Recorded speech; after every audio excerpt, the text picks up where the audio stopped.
You're listening to the Diplomats podcast on Asian geopolitics. As always, I'm your host, Ankit Panda, editor-at-large at The Diplomat. And for the first time on the Asia Geopolitics podcast, I'm actually broadcasting from right outside Washington, D.C. So I've made a little relocation recently. This is the first podcast that I'm doing from near Washington. And today I'm delighted to be joined by a name that's probably familiar to many readers of The Diplomat and listeners of the podcast. Joining me today is Greg Poling, Senior Fellow for Southeast Asia and Director of the Asia Maritime Transparency Initiative at the Center for Strategic and International Studies here in Washington. Greg, thanks so much for joining me back on the show today. Hey, Ankit, thanks for having me back. And I think you're probably closer to Washington than I am these days. I'm riding out the pandemic in Baltimore. Right. Yeah, no, I got to say, relocating in the midst of a pandemic was not the most fun, so I don't recommend it. But it is good to be near DC, and I'm looking forward to once things get back to normal, hopefully being able to see people in person again, especially. But let's talk about what we're here to chat about today, Greg, which is the situation currently unfolding at Union Banks in the Spratly Islands in the South China Sea. Specifically, listeners and readers of The Diplomat may be aware of the large gathering, so to speak, of Chinese, quote, fishing vessels, maritime militia vessels, more accurately, at Whitsun Reef and the nearby area. Just to kind of provide a little bit of geographic situational awareness if you're not familiar with the South China Sea. Broadly speaking, if you've looked at any maps that point out China's, or at least the Chinese-held facilities in the Spratly Islands, the 7 facilities, Whitsun Reef, the area that we're talking about today, is roughly, and Greg can correct me if I'm wrong here, roughly between Subi Reef, Fiery Cross Reef, and Mischief Reef, all of which are facilities that are held by China and have been developed into large-scale military installations. So Greg, let's begin by just talking situational awareness. To just help our listeners kind of get a sense of what we'll be talking about on today's episode, do you want to tell us a little bit about the significance of this area and specifically what's been happening over the past few weeks and how long this area has really been under contention by China's maritime militia? So there's been a Chinese militia presence, these fishing boats that don't actually seem to fish at Whitsun Reef for over a year now. So Radio Free Asia started documenting this last March. They did a couple others over the course of the year. AMTI checked in and confirmed it over the course of last year. It was probably 30, 40 boats in that neighborhood for most of 2020. And then suddenly, at the beginning of this year, it's 200, 150, 100, something in that neighborhood. It's not clear really why the numbers exploded. It is a little more clear why China wants to control this area in general. Union Banks, which Whitsun Reef is part of, is one of the 4 major big reefs that make up the Spratly Islands. So when we talk about islands and reefs, usually we're actually talking about kind of tiny pieces of these larger reefs. And on Union Banks, you have 4 Vietnamese military bases, 2 Chinese military bases, which are Hughes and Johnson Reef, and then a number of underwater unoccupied pieces of the reef, this thing, Whitsun, being the biggest one. So my read is that the Chinese militia is basically using it as a parking lot. It's their now preferred anchorage to keep an eye on this larger piece of real estate called the Union Banks.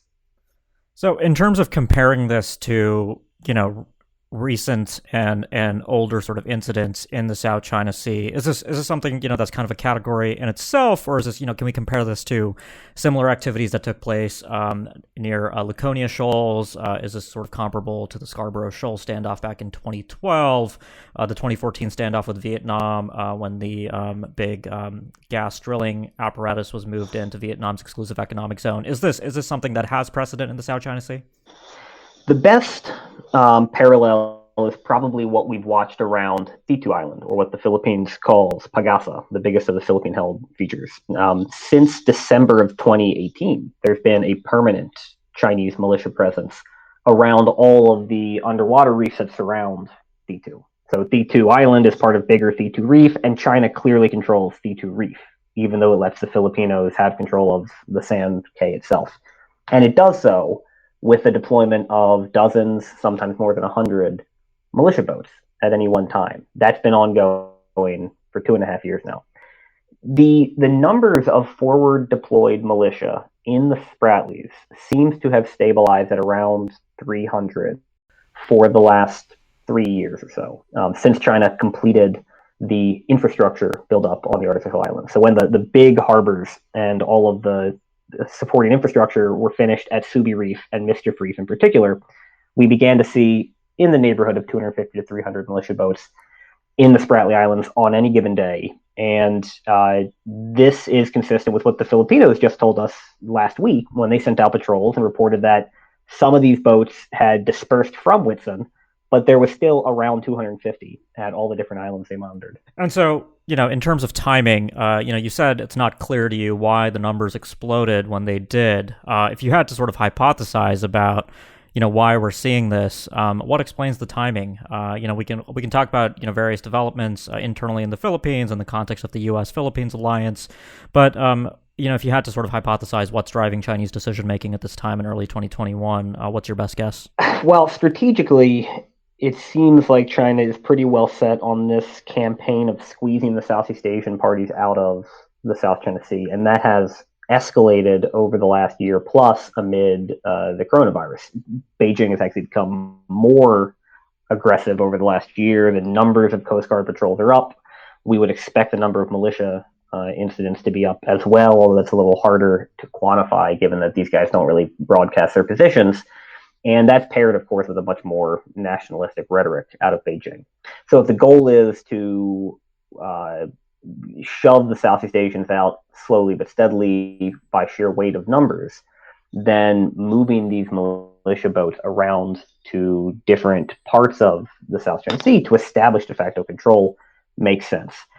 I think that China decided steadily over the last year that it was time to ramp up the presence at Union Banks, geared probably toward the Vietnamese. The fact that the Filipinos are the ones who raised the alarm is interesting, but the Philippines doesn't occupy Union Banks.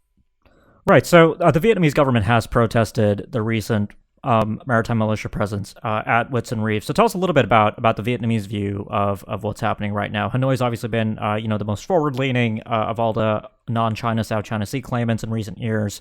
How is what is happening now being interpreted in Vietnam? Vietnam has been hesitant to speak up too much on this. Of course, once the Filipinos started reporting on it, hit the press, Hanoi had to say something. So you did have Hanoi issue an official complaint. We have seen at least one Vietnamese Coast Guard ship deployed to Union Banks alongside a Philippine Coast Guard ship. The Vietnamese, though, they've been aware of this for some time. We've been seeing Chinese militia boats and Chinese Coast Guard boats operating within a stone's throw of the 4 Vietnamese military outposts on Union Banks for several years now. The numbers now are much higher, but if we go all the way back to a report that AMTI did in early 2019, we tracked this fleet of ships, the Huaytaiyu fleet, who spent their time mostly within, say, half a mile of each of these Vietnamese outposts. And Vietnam's response has usually been to quietly deploy its own Coast Guard or fisheries enforcement vessels to kind of stare down the Chinese and not talk too much about it in public. The Vietnam tends to keep its powder dry for the big blowups over oil and gas exploration in particular. Right. So, before we get to talking a little bit about the U.S. response, based on the trajectory of where things have been heading over the last few weeks, what's your prognosis for the month of April? We're recording this on April 2nd here in the U.S. Could this potentially become a long-standing thing? Does it take a different turn? I know there's been some reports and discussions of potential additions by China to facilities in the area and features in the area specifically, leading potentially to concerns about new land reclamation activities. What's your sense of what's happening there? I think this already is a kind of semi-permanent standoff now between the Chinese on one side and some combination of Vietnamese and Filipino vessels on the other. So the Filipino government, the National Task Force on the West Philippine Sea, now reports that most of the Chinese boats have left Whitsun Reef, leaving maybe like 40 or 50 boats at Whitsun Reef. Over 100 of them have moved a few miles away to another unoccupied reef called Cannon Reef, which is still just another part of Union Banks. And so you end up with this shell game. If it becomes too politically damaging or a pain in the neck, then maybe, Chinese militia boats pull out of one specific reef that's become an object of fixation. They move 4 or 5, miles away to some other reef. It doesn't change the balance of power anymore. The fact is that China still controls now the waters around Union Banks, and there's a token Vietnamese and Filipino presence buzzing around complaining about it. The real change, I think, is in tone from the Philippines. If what we are seeing with these 2 releases now over the last month from the National Task Force, which is part of the palace, so it's directly under the presidency, if this is the beginning of a new strategy of publicly documenting Chinese militia activity and naming and shaming and trying to impose diplomatic costs, that would be a significant change. Because the thing that's worked out best for Beijing over the last 5 years has been the quiescence of the Duterte government. That changing will fundamentally alter, I think, the discussion around the South China Sea. Right. So I think basically, I was basically trying to get your view on, whether this was the latest, so-called fait accompli by China in the South China Sea, and it seems like you agree with that interpretation regarding Whitsun Reef. I mean, this is yet another fait accompli. Yeah, look, I don't think that the Chinese are going to build a facility at Whitsun Reef. We don't see any evidence of that. Why would they? They already have more than enough facilities. What they want is to dominate the water, and they do now dominate the water at Union Banks. But to be clear, they dominated the water at Union Banks before we all heard about it in the Philippine papers last month. Right. Whether it was 50 boats or 200 boats is somewhat academic. Sure.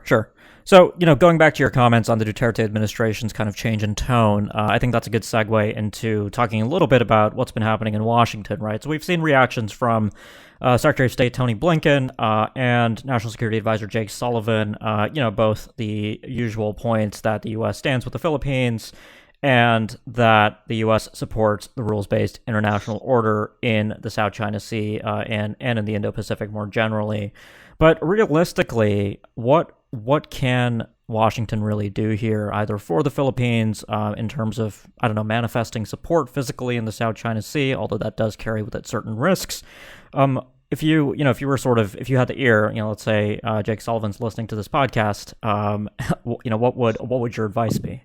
I think the U.S. needs to do 2 things at once. So it needs to join in this longer term strategy, if that is what we're seeing from the Philippines, of a kind of public documenting of bad behavior and then naming and shaming, because the Philippines has pretty limited surveillance and maritime domain awareness capabilities.